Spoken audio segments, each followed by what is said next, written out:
para este ano entrante e o próximo ano. E, bueno, pues supón un importe de 82.000 euros para os ejercicios 2011 e 2012.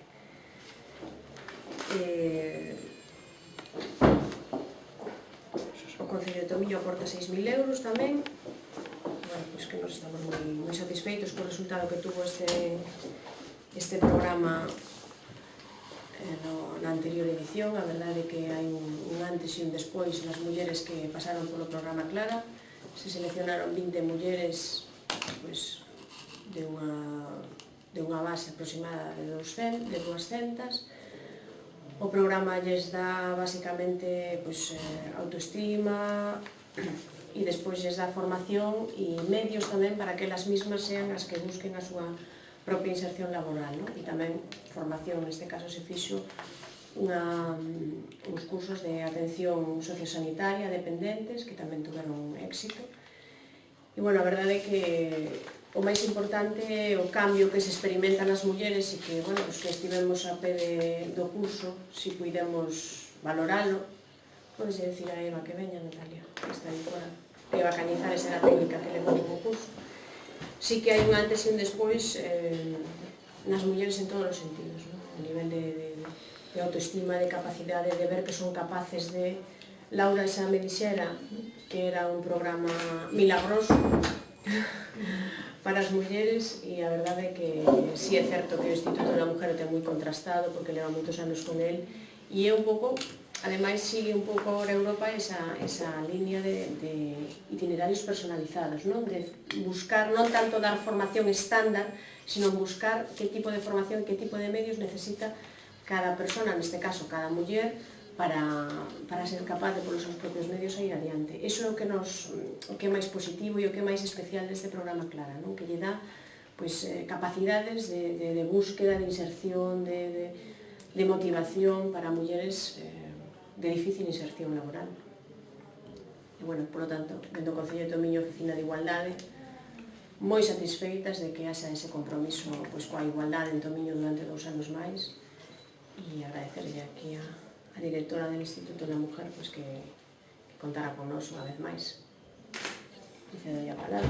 Pois nada, con moita brevidade, con poucas cousas que engadir, salvo algún dato que si a mellor me interesaba respecto á situación da inserción laboral das mulleres na provincia de Pontevedra, nomeadamente, porque creo que é importante tamén facer unha análise do marco ca realidade ca que estamos traballando. Eu estou encantada de estar aquí unha vez máis, e de estar tamén acompañada pola alcaldesa de Tomiño, por unha parte importante do equipo de goberno.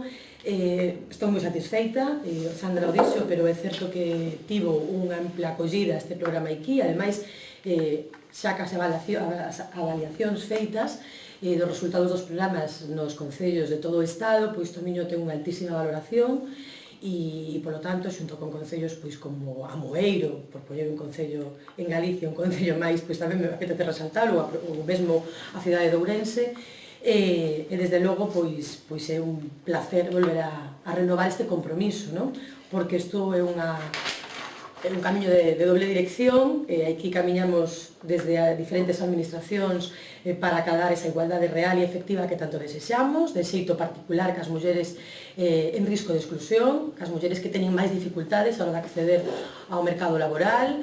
Estamos a falar de mulleres con doble e triple discriminación, mulleres que, ademais de ser mulleres e ter esa discriminación de xénero, teñen pois outras connotacións que as fan que teñan máis dificultades agora a hora de insertarse no mercado laboral. É un convenio que se asina por primeira vez en toda España, que nos tivemos que facer un esforzo importante, non? Porque se asina bianualmente, polo tanto, lle vai a dar continuidade, non é o mesmo estar esperando a que un convenio se faga cada ano, se vaya asinando ano tras ano, sino que este se vai a facer xa con 2 anos vista, non? Polo tanto, lle vai a dar a todos os concellos, neste caso a Tomiño, moita tranquilidade e, sobre todo, continuidade nos programas que se están facendo, non? Eu creo que é imprescindible que as políticas públicas, neste caso desde o Goberno de España, pois se atendan os diferentes perfiles a hora de diseñar estes plans de inserción laboral, non?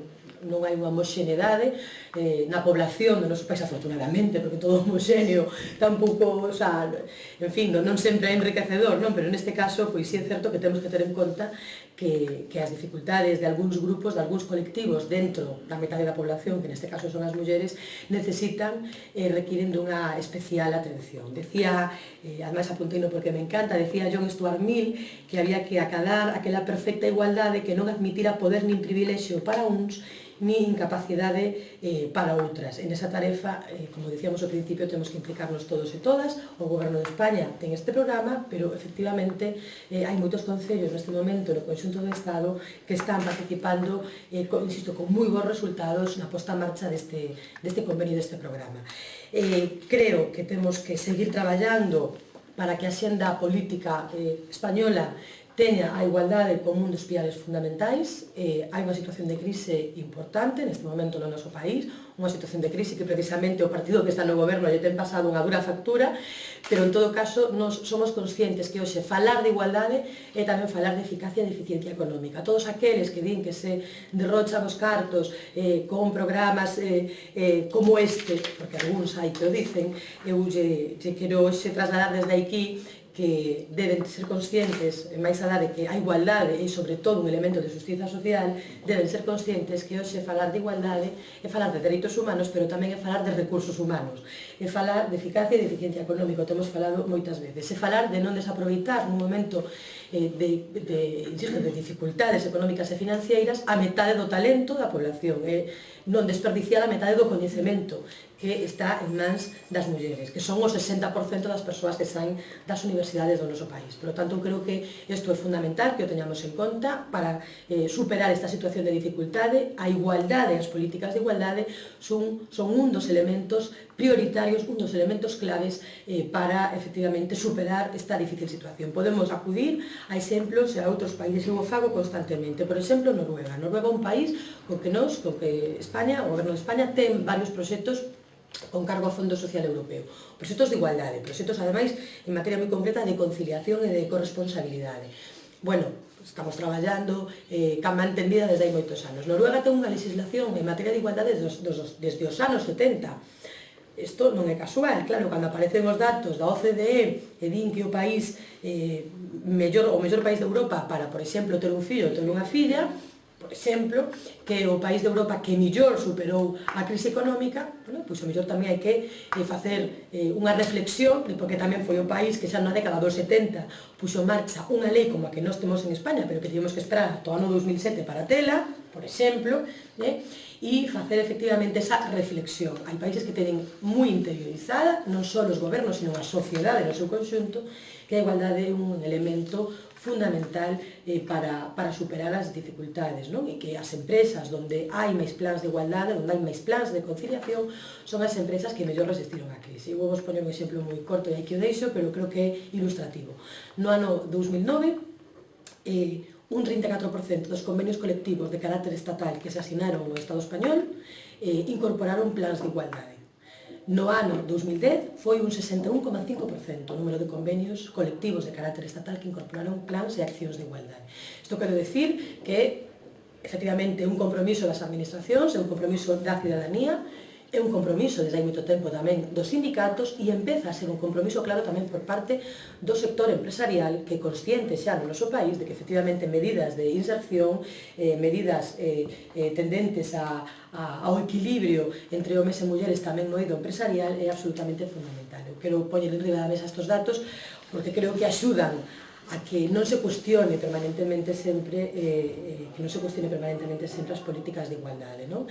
Lexos, lonxe de ser, digamos, un elemento superfluo ou de ser un luxo, hoxe as políticas de igualdade son máis necesarias que nunca. Por lo tanto, eu agradezo de xeito moi especial a sensibilidade e as ganas e o empeño e a determinación que tanto Sandra como todo o equipo de goberno deste Concello tiveron a hora de implementar este programa. Non é casual que se asine de novo, non é casual que ademais se asine de xeito bianual e que se faga, insisto unha vez máis, en Tomiño, porque os resultados, as avaliacións feitas a día de hoxe respecto aos resultados do último ano son máis que positivas e iso non é casual tampouco, iso porque hai detrás unhas decisións políticas máis alá dos traballadores e das traballadoras que traballan e que desenvolven o programa, hai unhas decisións políticas e unha implicación política deste equipo de goberno e da alcaldesa de Tomiño que fan, efectivamente, que, neste caso, este plan en concreto tivera o bo resultado que tivo.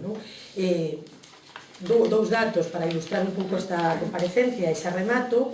Por exemplo, que a tasa de actividade femenina na provincia de Pontevedra é casi 5 puntos porcentuais inferior á media nacional e incluso lixeiramente inferior a galega, e a fenda entre a tasa de actividade masculina e femenina en Pontevedra, na provincia de Pontevedra, é moi similar a do conxunto do Estado e casi 1,5 puntos superior a existente para o conxunto de Galicia.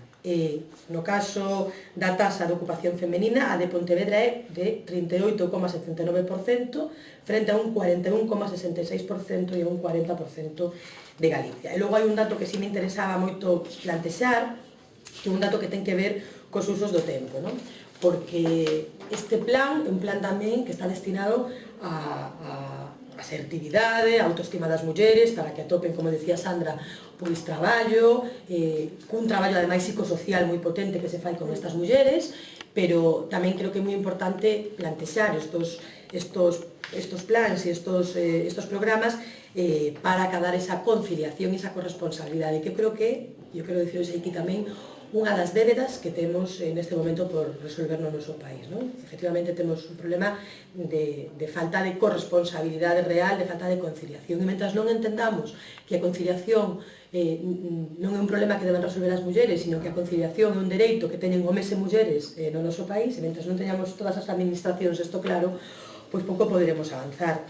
O último dato que lles quería dar está precisamente relacionado cos usos do tempo, co traballo doméstico. Según a enquisa de usos do tempo do INE, en España un 70% dos homes e un 92,7% das mulleres adican algún tempo diario a realizar tarefas vencelladas co traballo no fogar e co cuidado da familia.